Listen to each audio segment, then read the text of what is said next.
Welcome, my dear students. So excited to meet you again in another episode of our program for English language for first prep under the supervision of the Ministry of Education.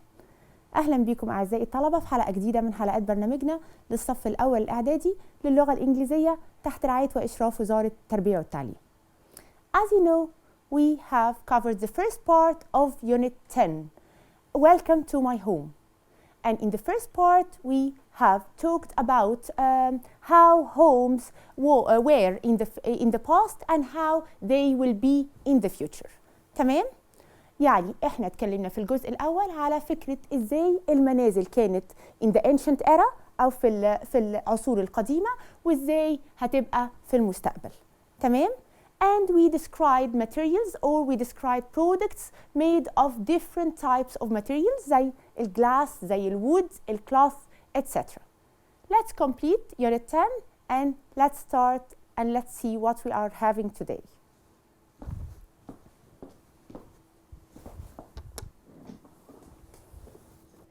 As we have said, we are going to complete Unit 10. Welcome to my home. And we will start our episode by the listening part. تمام? And in the listening part, we have an interview with an architect. And we will know what is the meaning of the word architect. Let's start. Listen to an interview with an architect, Dina Hassan.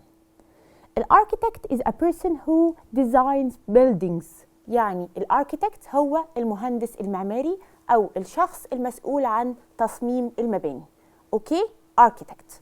طيب. البريزنتر.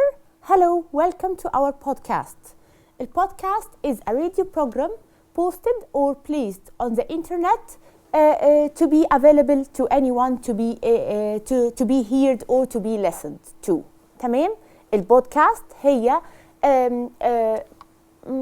برنامج إذاعي بيترفع على الإنترنت عشان يبقى available لأي شخص يقدر يسمعه أو يتفاعل معه. تمام؟ Hello, welcome to our podcast, Homes of the Future. The name of the program is Homes of the Future. Today we have a special guest. A special guest يعني ضيف مميز. Dina Hassan, she is a famous architect. Hello Dina. Dina, hello. An interviewer, what does an architect do? الاركيتكت بيعمل ايه؟ الميشن او الوظيفه بتاعت الاركيتكت انه بيعمل ايه؟ دينا, well, I design buildings such as houses or schools. I think about what materials do use and I draw pictures of it. أنا بصمم البيلدينجز زي البيوت والمدارس. I think about what materials to use وبفكر في إيه هي أنواع الماتيريالز اللي أنا ممكن أستخدمها عشان أطبق أو أعمل applying للديزاين اللي أنا عملته ده. And I draw pictures of it وبرسم pictures أو رسومات للديزاين اللي أنا عملته. الانترفيور, what are you designing at the moment? حضرتك بتصممي إيه دلوقتي؟ Dina, I'm working on a project for houses for the future. They will be a bit different to our houses today. أنا بشتغل على مشروع بيصمم فكرة المباني أو البيوت في المستقبل and they will be completely different. هيبقوا a bit different يعني مختلفين شوية to our houses today عن بيوتنا في الوقت الحالي.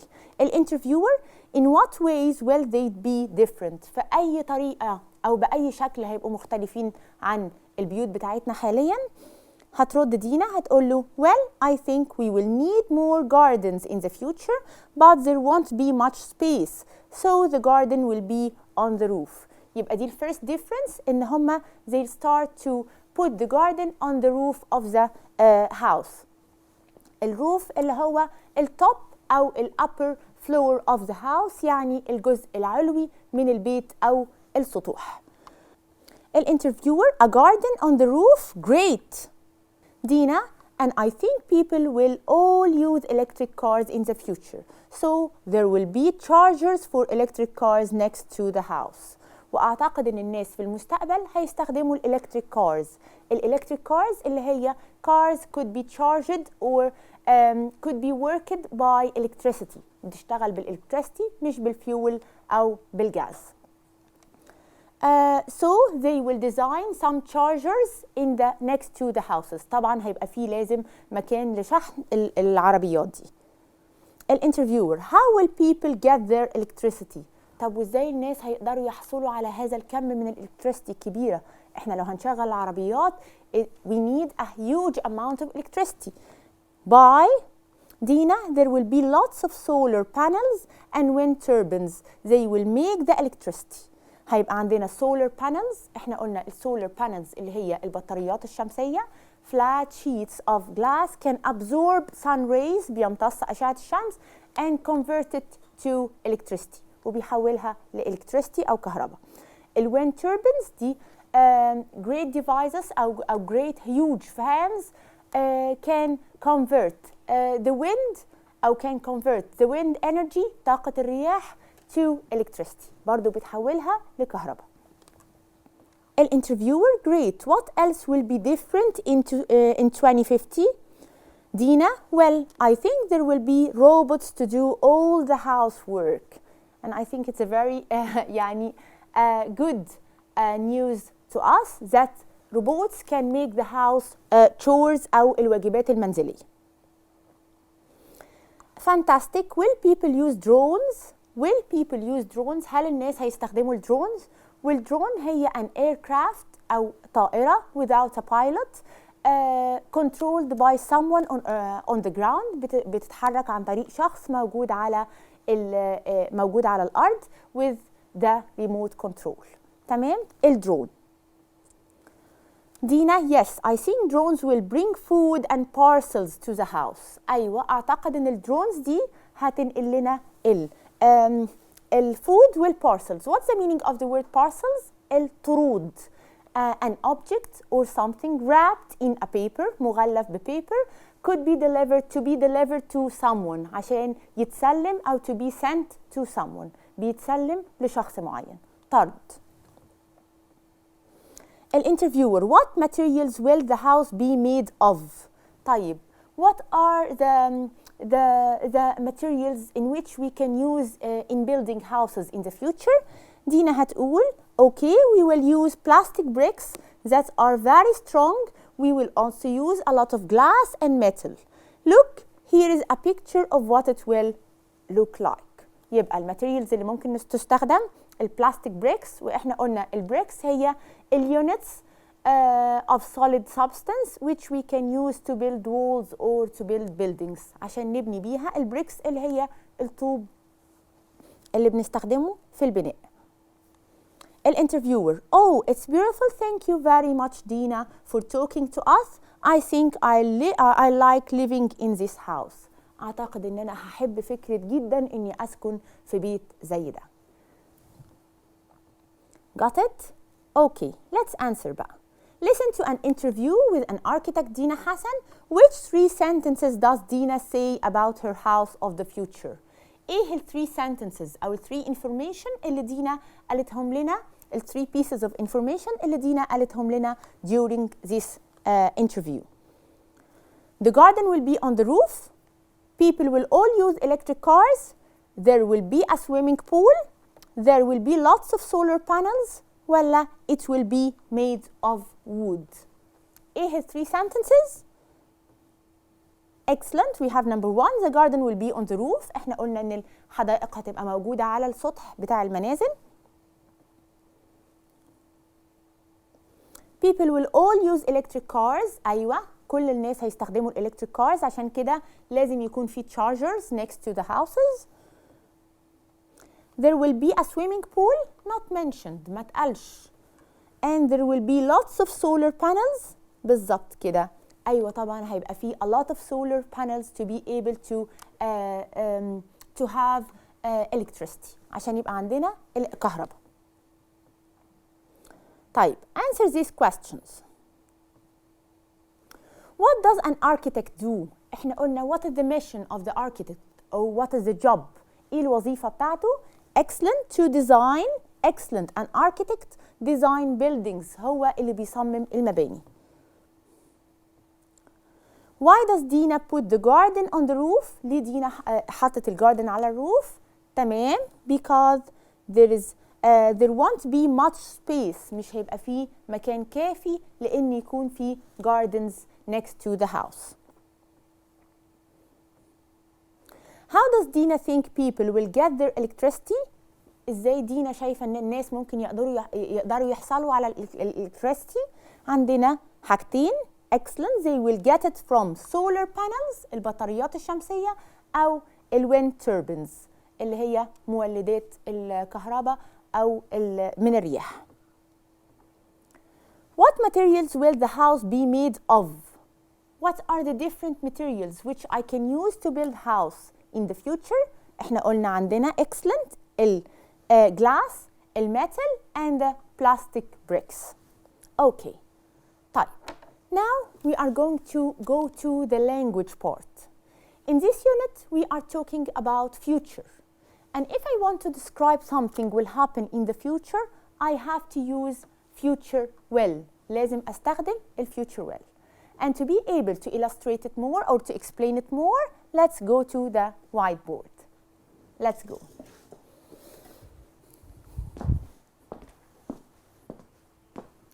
Okay, as we have explained before, and when I have to explain the future tense, I can use going to, be going to, or will. صح؟ يعني احنا في الحلقات اللي فاتت اتكلمنا على using be going to talk about an action will happen in the future. حاجة هتحصل في المستقبل, but in two cases. First, when I have a prediction with evidence. يعني ايه prediction with evidence؟ يعني تنبؤ بدليل. Okay? When I say it's too cloudy أو it's very cloudy, it's going to rain. It's going to rain. يبقى أنا هنا عندي evidence إن هي احتمال تمطر لأن الجو it's too cloudy مغيم أو مليء بالسحب. طيب واليوسج الثانية اللي هو to talk about a plan or when I have an intention to do something, when I have decided to do something in the future. قررت أو عندي خطة لتنفيذ حاجة في المستقبل. طيب well بقى. أوكي بستخدم will برضو in the future. But to predict something without an evidence. يعني إيه؟ To predict that something will happen without an evidence. ما عنديش clue, ما عنديش دليل على الكلام اللي أنا بقوله ده. يعني when I say there will be a lot of electric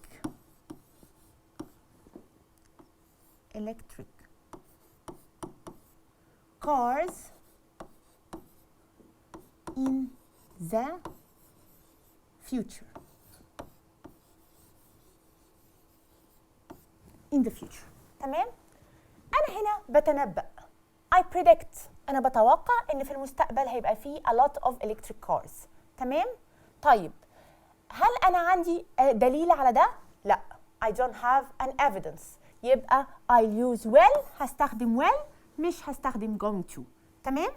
طيب if I want to negate this sentence أو if I want to use will in the negative برضو to predict something in the future, what should I do? I'll negate the verb will. هقول إيه؟ هتبقى will not اللي هي ممكن تبقى won't. تمام؟ طيب بعد كده هستخدمها ازاي في النيجاتيف؟ هقول there will not أو won't طبعا الابريفيشن they will not be a lot of ordinary cars in the future. In the future. تمام؟ مش هيبقى في عربيات عادية في المستقبل. تمام؟ طيب يبقى ده عندنا في البوزيتيف فورم أو في الافيرماتيف وهنا في النيجاتيف. احنا قلنا after well I have to use A. I have to use the infinitive or the base form. يبقى لازم استخدم well plus البيز فورم. البيز فورم تمام؟ اوكي. طيب if I want to go to بقى the interrogative أو to make a question with yes or no مع well في الفيوتشر هعمل ايه؟ I'll say well just one second. Well they be a lot of electric cars in the future. يبقى كل اللي أنا عملته إن أنا I have to start with the auxiliary well. يبقى يا إما هقول yes they will be a lot of electric car أو هقول no they will not be a lot of electric cars in the future. يبقى let's summarize بقى اللي احنا قلناه. We use well plus infinitive أو البيس form يعني الverb without adding anything. طيب to make predictions with no evidence about the future لما أحب أتنبأ بشيء وما عنديش دليل ليه عكس going to تمام without an evidence like what there will be electric cars in the future أو there won't be ordinary mobiles in the future. We will go to the moon. دلوقتي أنا عندي evidence? No, I don't have an evidence that my prediction is right. I'm just saying, I'm just predicting. أنا بس بتنبأ. We won't use land telephones ومش هنستخدم we won't use land telephone يعني في النيجاتيف اللي هي well plus not. questions will there be ordinary mobiles هيبقى في ordinary mobiles in the future ببدأ بالauxiliary اللي هي well وبعد كده will we live on the moon برضو I have to start my question with the auxiliary and I have to use the base form. تمام؟ I think by this we have covered how we can use well in the future tense. طيب let's بقى choose the correct answer. Hey, there won't ولا will be an ordinary cars in the future. There won't or will be any ordinary cars. Hey, احنا اتفقنا ان with any I have to use the negative. تمام؟ يبقى there excellent there won't be any ordinary cars in the future مش هيبقى فيه عربيات عادية في المستقبل. طيب I think we will ولا won't live on the moon. It's my dream. I'm dreaming. أنا بحلم. I'm predicting. I'm wishing. أنا بتنبأ. أوكي؟ طيب I think هنا عندنا الverb think والthink ده الverb of opinion يبقى I have to use will أو won't. ها exactly I think we will live on the moon. أعتقد إن إحنا هنعيش على القمر في المستقبل. Will there be ولا are electric cars in the future؟ إحنا اتفقنا إن with will I have to use the infinitive. I have to use the infinitive يبقى هتبقى of course will be. Will there be electric cars in the future؟ تمام؟ Okay.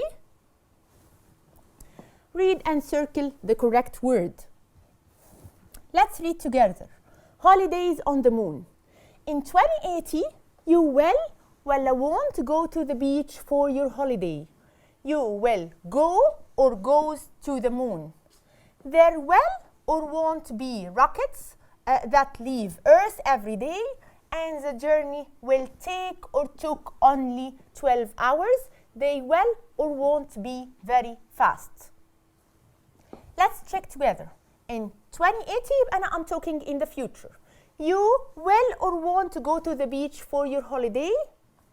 Huh? Yes, of course. You want to go to the beach. مش هتروح البيتش. If you want to go to a holiday مش هتبقى amusing trip for you إن أنت to go to the beach. لأ. You will. Hey, after will I have to use go or goes. Excellent. البيز فورم يبقى go.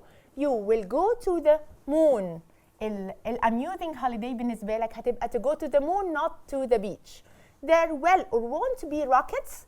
هيبقى فيه ولا ما فيش rockets صواريخ that leave Earth every day. Of course, will.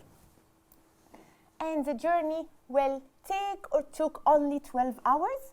الجيرني هتاخد وقت قد ايه؟ will after will البيس فورم يبقى will take. Excellent. They will won't ولا be very fast. They of course they will be very fast طبعا. If you want to go to the moon from Earth to moon in 12 hours يبقى of course it's a very fast journey. طيب let's complete بقى to the driverless cars. driverless cars. Okay, in 2080 people will or won't drive a car. في المستقبل. Do you think that you are going to drive a car? Of course not. Won't drive a car. We will all have a driverless car. هيبقى عندنا a car without a driver. Okay? It can work by itself. هي ممكن تشتغل or to go by itself. يبقى they will be safer and there won't be some or any accident. Of course. Won't be any accidents. مش هيبقى فيه أي accidents أو حوادث. Students will read or reads a book or watch TV when a computer on the car drives them to school. Of course, student will read in infinitive أو البيس form.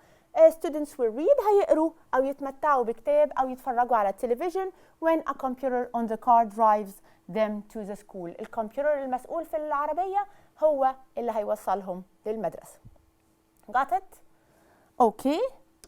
I think by this now you are aware of how to use will in the future and how to differentiate between will and going to and how to use will or won't in the negative or the affirmative sentence. Thank you so much and see you next time inshallah.